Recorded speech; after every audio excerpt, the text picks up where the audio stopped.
Recording in progress.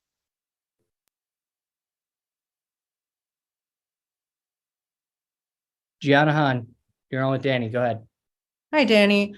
Just wondering about what was the timeline for this? When did you start having conversations about making this trade, and specifically Provorov and these teams?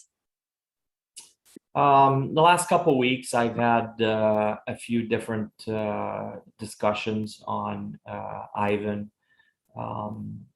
There's other teams involved, but it really seemed like the best fit was with Columbus, and the interest was really high on Columbus side. So we started focusing on that a little bit more in the last couple of days. Gianna, do you have a follow-up? I'm good, thank you. Charlie O'Connor, you're on with Danny. Go ahead. Hi, Danny. I guess this is more just a bigger picture question, but what went into the decision to trade Ivan Provorov? What drove the decision on your part?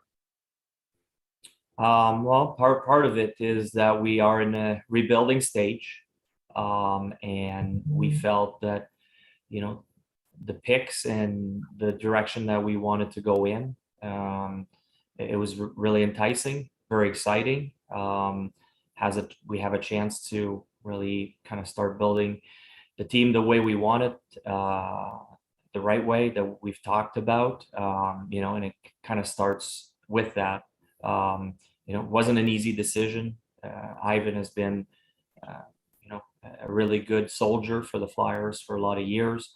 A lot of sweat, a lot of hits he's taken, a lot of pucks he's blocked.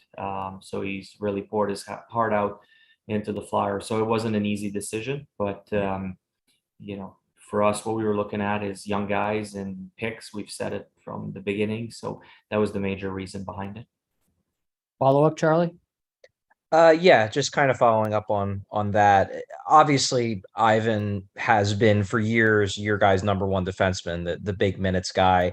That's a key piece for any team, not just in terms of trying to win now, but also in terms of how the rest of the depth chart fills out. I guess, why did you feel like future assets matter more to the long-term plan than his present value here? Well, I mean, sometimes you have to pay the price to get good assets back as well. And, we're not denying the fact that Ivan is a good defender, and he's put in heavy minutes for us, and it's going to be tough to replace him. But at this time, we felt that the assets we were getting, to build the team we want to build in the future, that was critical. And you have to give up good players, good assets in return. You don't get first round picks for players that don't have interest from other team. You got to play ball both sides, and we have to give up a good player for that. Jordan Hall, you're on with Danny. Go ahead. Hey, Danny, thanks for doing this. Sure. Danny, I was just curious, in your conversations with Ivan, did he express a desire for a change of scenery? Just how were your conversations with him leading up to the off season and in the days leading up to this trade? Yeah, I'm not going to get into the details of that. All I'd like to say is thanks to Ivan for being a great soldier for a lot of years. And at this time, we felt it was in the best of interest for everybody to make this trade. Follow up, Jordan? No, thanks. I'm good. Appreciate it. Adam Kimmelman, you're on with Danny. Go ahead. Hey, Danny. This is a pretty significant move for you guys. You've used the word rebuilding a couple of times since you took over as GM, including today. Is this the first of many moves you're planning to make between now and the draft? Do you envision this being the start of kind of what you want to do as far as reshaping the team? If it makes sense. It all depends if things make sense. We felt this trade made sense at this time for us. That's why we moved ahead. Like I've said earlier, there's always two sides to it, 3 sides in this case. So you never know. I mean, if it makes sense and there's a good return on other things, we'll consider it, but it's too early to tell. Follow up, Adam. Yeah. The first round, this having a second first round pick in this year's draft, it's considered an incredibly deep crop. How important was that to get this as part of the deal for Ivan? Yeah, that was the key part of the deal. We have the chance to get a really good player when you're drafting in the top 10 this year in this crop. But it's a deep draft, and we felt we wanted to acquire another pick in the first two rounds, not having a second rounder this year. So having a chance to get a number 22 was critical to the deal for us. Anthony Sanfilippo, you're on with Danny. Go ahead. Hey, Danny, I actually have two questions, so I will have a follow-up. The first one, can you tell us a little bit about the defensive prospect Ron's that you got back? What are your impressions of him? Have you seen him personally play, and what can you tell us about him? No, unfortunately, I haven't seen him play. I had to rely on our scouts for him. I'm excited. I mean, he was a second round pick, early second round pick by the Kings, and right shot defenseman, premium position, and a tall, lanky body. So I can't wait to see him play. I don't know too much at the moment, so I'd be lying to you. And I'll wait and reserve my comments after I have the chance to watch him a little bit more. I think that's fine. The follow-up question actually has to do with the draft picks. Now you're accumulating a bunch now. You have a couple extra picks this year. You have extra picks next year. Is this something where is this something where you would potentially consider maybe putting some of these together to kind of maybe move up in this draft, considering how good it is? And is there an appetite for that from other teams to potentially look around and see if teams are interested in doing it?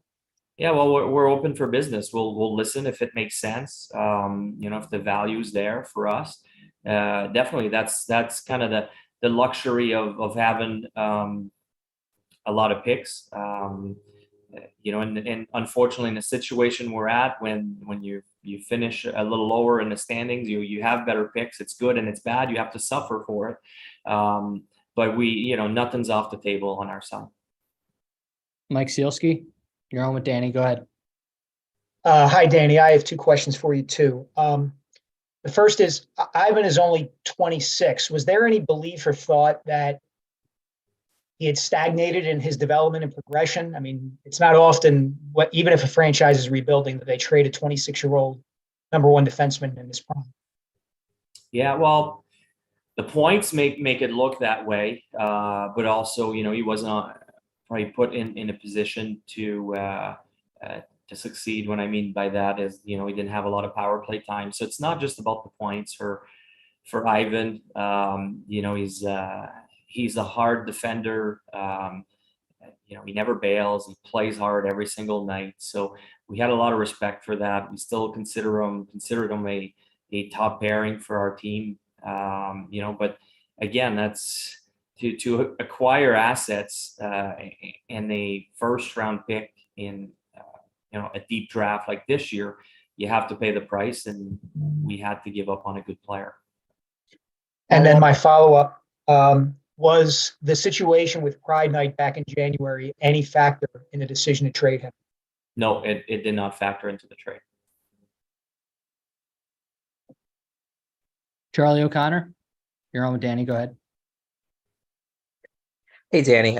Just changing gears real quick. In the trade, you got back Cal Peterson, a goalie from LA. I guess, where do you see him fitting in, given the fact that at one time he was viewed very highly around the league? Obviously, now it seems like his inclusion was more of a salary dump on LA's part. But where do you see him fitting in with you guys? Well, it's very interesting. We're not too sure at the moment. We'll give him a chance. It'll make for a healthy competition at camp. It's a little too early to tell where he's going to fit in. But like you said, he was a good goaltender. He had an off year last year, so we'll see where he's at.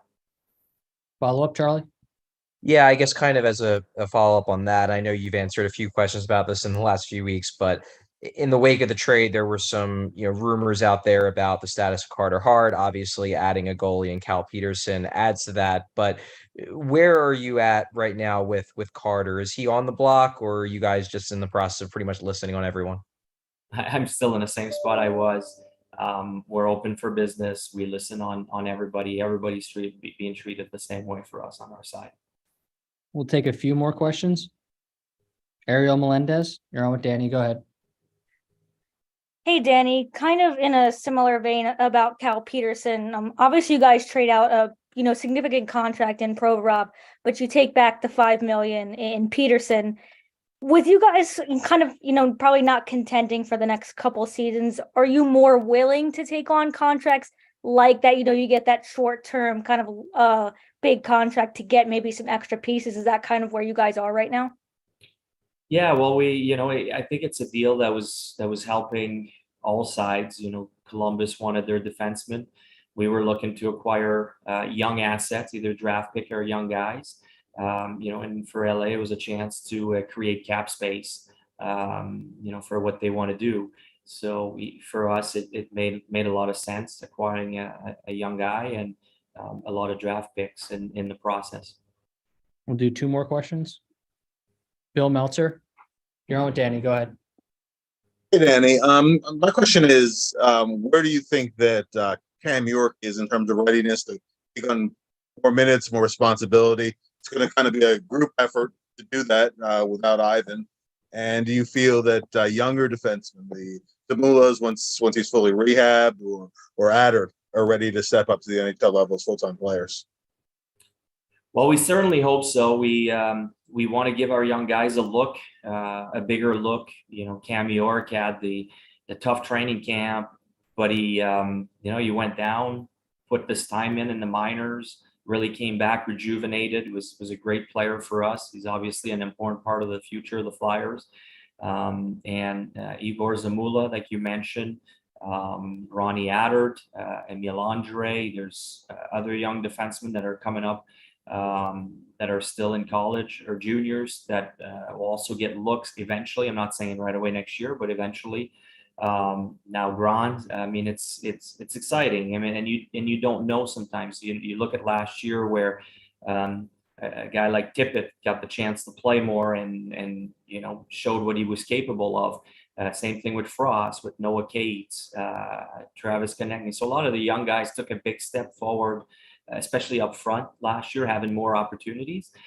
And, we hope we can do the same in the future with our defensemen. Now, there might be some nights where it's going to be tough, but we want to see and have a clear idea of where our defensemen stand. And hopefully we give them the chance to show us that. Yeah, we'll do one last question before taking questions in French. Anthony Sanfilippo, you're on with Danny. Go ahead. I didn't have my hand raised. Sorry, I didn't mean that. That's my bad. All good. Pat Allen, you're on with Danny. Go ahead. Hey, Danny, can you take us through this kind of deal from an internal standpoint, especially with Keith at the Stanley Cup final? Did that make things more difficult? How much was he involved in the process of this? Yeah, no, actually, no. Keith was great. We're probably on the phone 4 or 5 times a day. And to go in deeper with that, it's been pretty amazing. The Dan Helferty was kept in the loop. Keith Jones was kept in the loop the whole time. Brought in some good ideas. John Tortorella. But if I went even deeper than that, probably the amazing part with this is how different departments were involved. Obviously, the guys in my area, or assistant GMs, and the guys around me were really involved. But our amateur scouts were involved, with the picks, with the young players, what they remembered. Our pro scouts were really helpful with some of the players involved.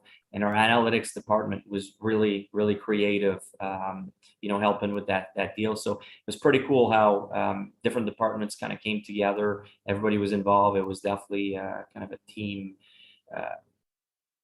team-oriented trade that we came up with. So pretty exciting how the team came together. All right, we'll take a few questions in French if there are any. Please remember to use the raise hand.